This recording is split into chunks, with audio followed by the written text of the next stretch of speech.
We grew up in a Christian cult that shaped the way we saw God, people, and even ourselves. Leaving our church wasn't easy, but it led us to something better: truth, freedom, and healing. The McMaster's Chronicles is a place where we tell our story, and hopefully a place for others who've walked through spiritual abuse to feel seen, understood, and not alone. We talk about abuse, recovery, rebuilding faith, and the messy, beautiful process of learning how to live again. You'll also find the everyday stuff: our dogs, cats, garden, and all the simple joys that remind us why life is worth rebuilding.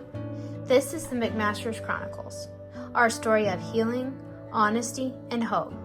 Join us as we chronicle our life, because recovery is real, and so is redemption.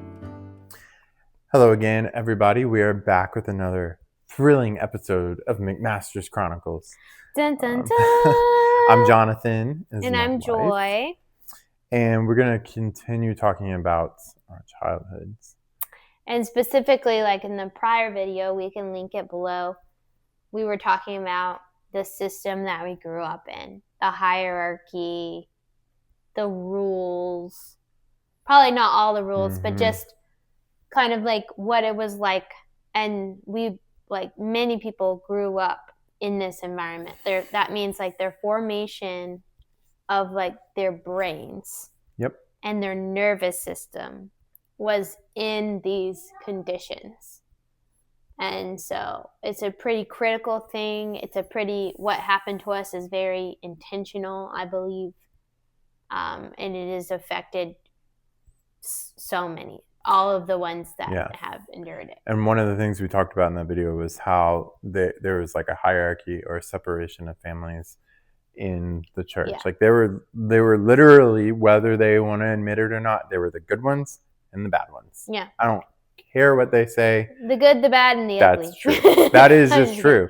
Like they have always made it very clear that there's the good ones and the bad ones. And they did that through... They did it through behavior and not by words. And also by like talking to us, like Pastor Emeritus would talk bad about all the other people with us. You know, like, this person's doing that. These people are this way. These people do that. Well, what is that? That is separating them out as bad people. Mm-hmm. Like, and yet that's called triangulation. Yeah. Mm-hmm. Yeah, so that would happen more for you. Happen a lot. So these are just, we want to just kind of go through some like punishments that you could endure if you were to break the rules. Fun stuff, huh? Spanking was a huge one. Spanking. Do you have any?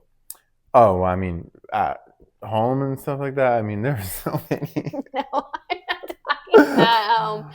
But all of them pretty much were directed by the leader. Because I remember him telling my dad, like, you need to do this or you need to do that. Like, we had to write sentences. We had to be on restriction. We had to be... So let's talk about those punishments that you had growing up. Directed by the Pastor Emeritus. Well, I don't know specifically which ones were directed by him. But I know that he did direct them. I believe the sentence writing was, like, we had to write this one sentence. I will not do this, that, or the other. Like, whatever the thing was. Like Professor Umbridge in Harry Potter. Yeah, and I had to write like 150 or whatever sentences. Or obviously restriction. I remember if I did bad on an exam. And I know this because like my dad would call him and tell him about it. And then I'd find out what my punishment was.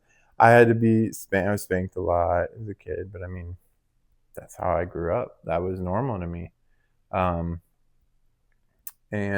But the thing that I find very interesting is that like my dad did that, and as a parent, that's one thing. But then to give another adult that same authority and power over you as a kid, that's weird and that's wrong. Because he had the same authority to spank me, whether he did or not. I know he's like the Pastor Emeritus, right? He had the same authority and access to me as a kid as like my dad did. So that's, you know, that's where it was. I had like 2 punishments or whatever. I don't know. But yeah, he was pretty bad. Yeah. Something I remember, like the spanking, and this depends upon the individual family, but spanking was not good. It was more like beating. I don't know what spanking was like for you, but it was more like a beating and like a belt and like not like more malicious and not like correction. Right. And well, one of the things about the pastor, even as I got older, like a teenager, 15, 16, 17, I remember like if I did something bad, if I lied, if I did something bad at home, then like I would have to have a conversation with my dad, the pastor, and the other pastors or whatever about what I did. And then it was like sometimes the pastor would be like, okay, well, you see what you've done wrong or whatever. And sometimes it would be like, you're this terrible person and I'm on restriction forever. Like you never knew how he was going to respond. But one time I was talking to him after I'd done something and he just like slapped me. And I was like, oh, I must be really bad, because I'm not listening to him or whatever. But like looking back on it now, and he then another time he like, I don't remember if he slapped me in the face or my head or just my shoulder or something like that. I think it was more my shoulder. Like he hit me in some sort of way. This was only like 3 years ago. So I think he's only hit me like 2 or 3 times only. But like looking at it now, you're just like, that's not okay. Like number one, I'm a minor technically. And that's what I'm saying though. He had full, like my dad's not going to say anything to him. Like, because according to my dad and the whole church, really, people that had bought in, whatever he did was good. It was for your own good. He loved you, so he hit you. He loved you, so he would get really angry with you. He loves you, so he would do. He always like said, "It's because I love you so much." And I'm just like, no, I don't think so. Yeah. Now that's what I'm like. I definitely was like that as a kid. Yeah. I definitely was like, no, you don't love me. Yeah. And I definitely like could see through the facade of that, like that lie that I'm doing this because, no, you're doing it because you're dysregulated and you're angry. That's why you're doing it. Like, you're doing it because you can't handle things the right way. That's why you're doing it. And I very much felt that way as a kid. I was very, like, I remember being, like, put in the corner. I don't know if you remember corners. Oh, yeah.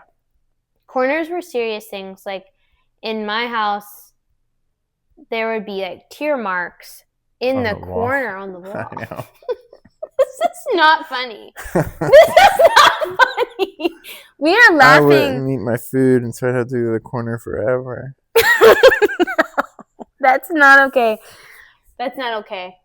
It was like 30 minutes. I'd stand in the corner an hour. So the main point of this video is to describe that the punishments were very cruel and very unusual. And let me say, that's so true. And I want to say like how we know this isn't just like punishment, like a normal whatever. Like I have a friend who I can't talk to anymore who's in the church currently. He has young kids. And I heard the pastor emeritus talking to him about how to punish his kids. And he said, as long as you don't draw blood or break any bones, you can do whatever. Hit them, spank them, twist their arm, whatever. As long as you don't do those things, anything goes. And I'm sitting there like, no. Like, I think I was like, I don't have a kid. I don't have to mess with this right now.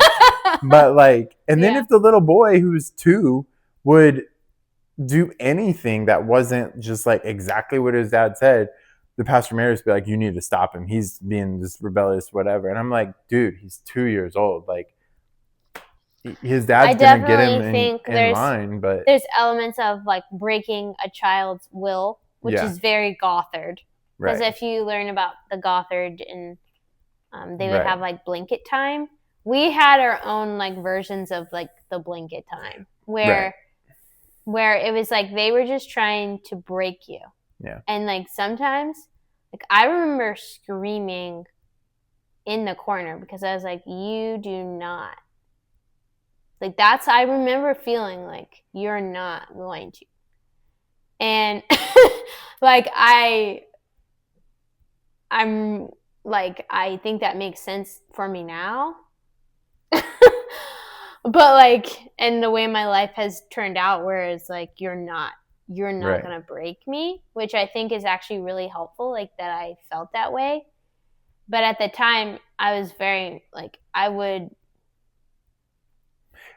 rejected a lot of it. I was like, no. Because the thing is it was coming from a very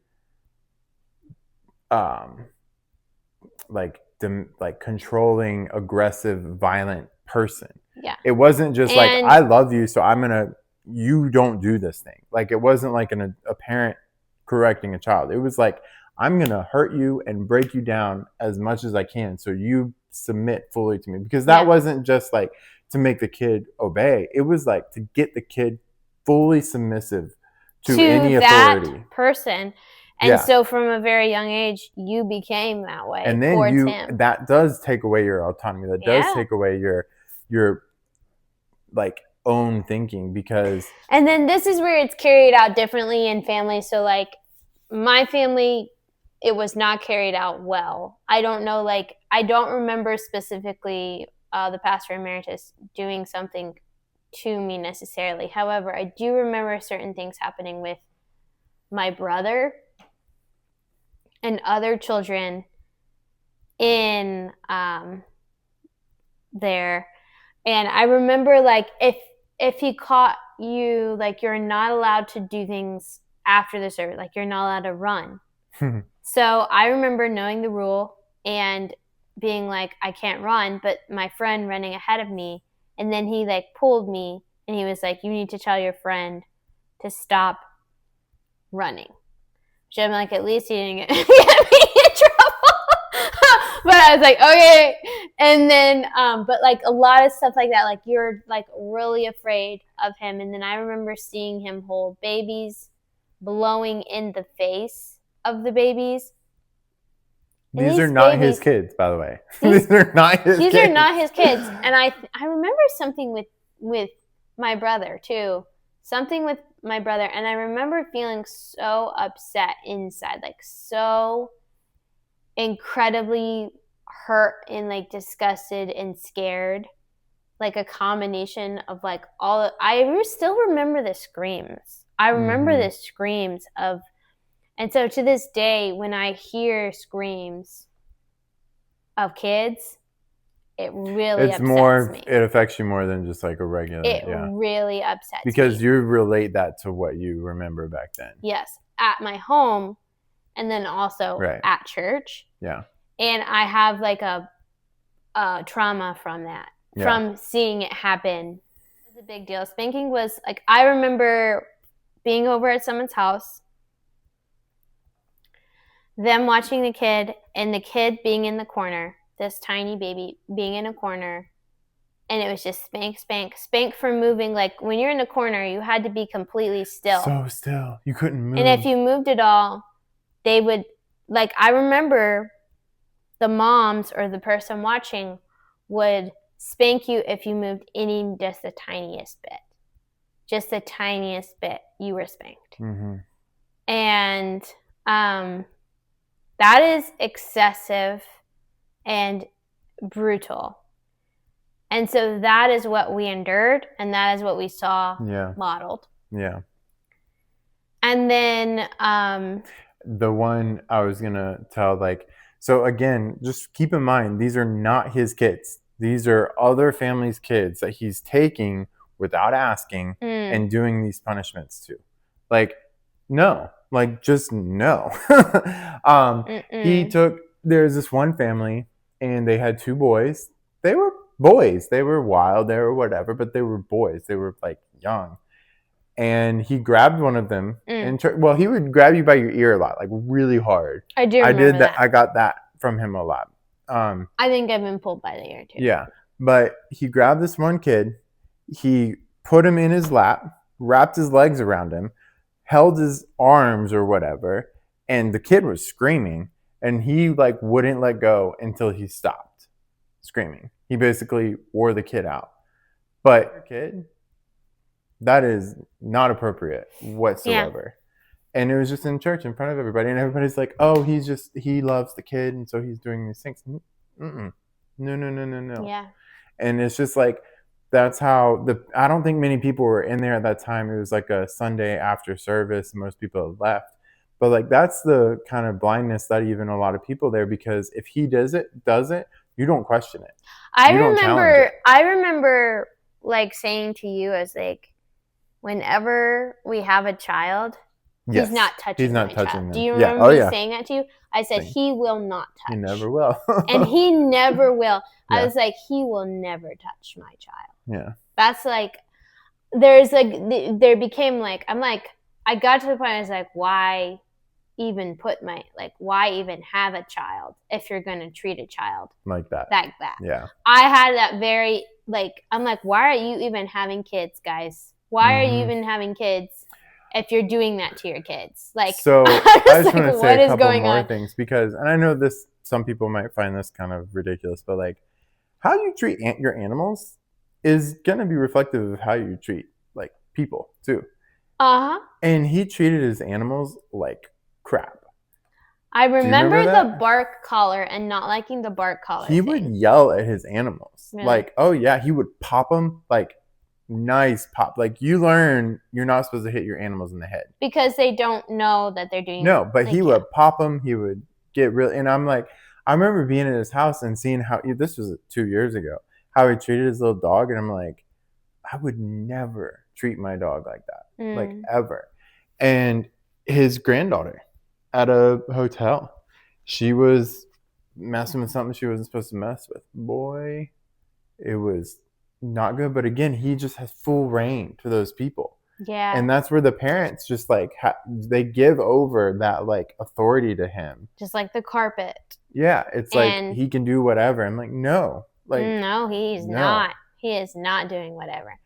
And like, he's a violent man. He's a very violent man. And it comes out in ways, it comes out in subtle ways, but then sometimes it just explodes out. Yes. He's very angry. Very angry. Very angry. And so he's also a very paranoid person and fearful person. Yeah. Something that I want to also say is like the impact that this have had, just to kind of talk about the impact that this would have on us growing up and seeing this go on. So like, obviously it's so intense and so extreme. You're going to want to do everything that you can do to avoid, because it is so painful. But then you get older and you realize there is no actual pattern. Like, it isn't you doing something bad. Like, as a child, maybe you were. Okay. Right. But like, you get older and you realize, wait a second. No, he is just this way all the time. He will just choose if he likes you or doesn't like you. And so there is no escaping. There is no like behavior that will get you out of this kind of punishment. So that is an even incredible, like, scarier place to be. Right. I would say. Oh yeah. And it's kind of fascinating. Maybe one day we'll be able to talk with people who've been in there more recently, but it's fascinating how people who hadn't been in there their whole life already pick up on these same exact things and like have the same reaction just from a short period of time of being in there. It's because he has to have that control over you no matter what. And he'll assert that dominance. I remember him shaming like entire families. Like, there was this one group there's this family and they had a lot of boys, and these boys were a little crazy sometimes, but he shamed this entire group of children, this entire boys, in front of the whole church. I have very clear memory of that. And so that's the kind of person we were dealing with. We were dealing with a very scary, very unstable.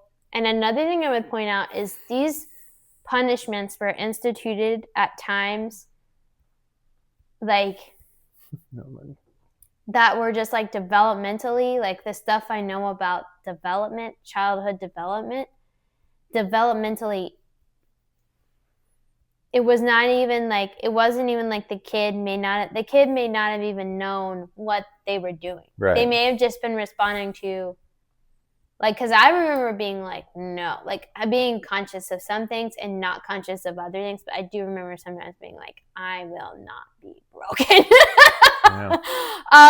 But I also remember being really confused whenever I would be punished all of a sudden.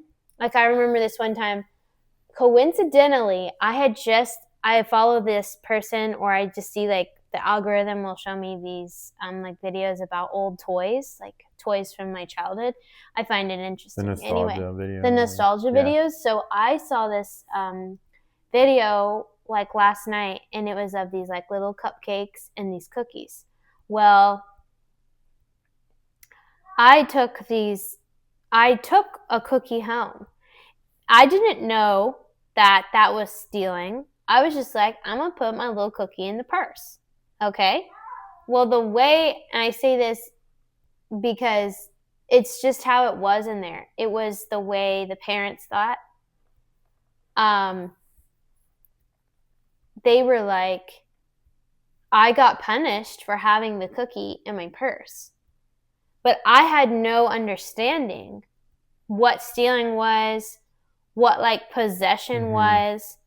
But I had, this is a seminal moment in my life, like a core memory of not understanding the hysteria. And I was maybe like 5. I'm like, I don't understand. I just have the cookie. But it was like they had to teach my parent had to spank me, put me in the corner to show me that I could not take the cookie. When in reality, I had no ill intent in taking the cookie. Like, the consideration for my development, my intention was not there. It was just all about the behavior, all about like the control and the domination and the you must. And I remember that heartbreak that I had inside. And there were so many moments I had that growing up. And that is just a product of them not understanding, like, well, no, it's really a product of a very controlling and abusive environment. But to take it a step further, this stuff that was done to us as very little children, has like just completely changed who we are as people, and how we respond to fear and how we respond to authority. And it is absolutely not okay, and it is abuse. And it's it's crazy that they now say like, no, that stuff doesn't change who you are now. Like, they say like, we are autonomous now, and whatever we do has that stuff. You can't blame that stuff anymore. Are you talking about when you said in 18? Yeah. I'm just like, but I think that like now I don't see it happen as much with the kids in there. I do not see it happen as much, and kids will run around and do whatever, and they are not like so much, which is actually really good. I will gladly take that. But also think about who are the only kids? The pastor's family's kids. That's true. The only kids of that age. That is true. Kids. So that could be a factor. Because you think about the family that was in there that weren't pastors' kids, they couldn't do those things. You're right. And they're the ones that were, punished by the pastor. So the pastor's kids had more free reign than the non-pastor's kids. Yeah. Even still. But, well, that's our topic of being children and growing up there. So hopefully that was helpful, or at least interesting. I don't really think it was helpful, but that gives you some insight into our decision-making patterns. Yeah, helpful in And the sense of like it provides like context to why context we to our believe the life. things that we believe and stayed as long as we stayed. At least for me. Fear Yeah. was a lot of them for you. And like because it wasn't just like, oh, we're in this place. No, this is literally how we were developed, and as children in our formative years and everything. It was just like, this is what we knew and what we believed of the world and of life and everything. So it wasn't just a small little thing. It was like complete control since birth. Yeah. So yep. Well, thank you again. Before you go, hit subscribe. Subscribe. Say that 3 times fast. Thank you for watching. Subscribe, comment, like, and we will see you next time.